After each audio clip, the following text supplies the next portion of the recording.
Steps for replacing the plunger adapters. Welcome to the Bossy Homogenizers Academy. In this training, we will show you how to replace the plunger adapters and how to remove the bevel seals. Ensure that the machine is secured and that there is no more pressure on it.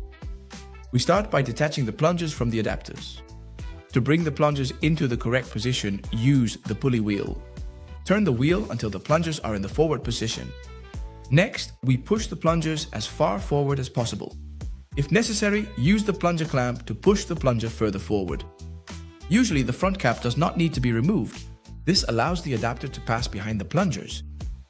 Now, we remove the bevel seals, so we have enough space to remove the adapters.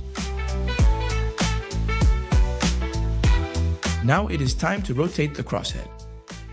Rotate the crosshead so that you can access the locking screws. Loosen these screws so that the adapter is released. Then remove the adapter. Be careful not to damage any parts during this process. Check the adapter for wear or damage. Installing the adapter is done in reverse order. Carefully place the adapter back into position. Tighten the screws again and ensure that everything is properly aligned.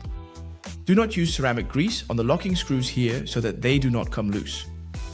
Once the adapter has been successfully mounted, please carefully return the plungers to their original designated positions. Before proceeding, take a moment to double check that every component is correctly mounted and securely fastened in place. We truly appreciate you taking the time to follow this training module today. By consistently and carefully following these specific maintenance steps, you play a vital role in ensuring that the machine remains in optimal working condition for the long term.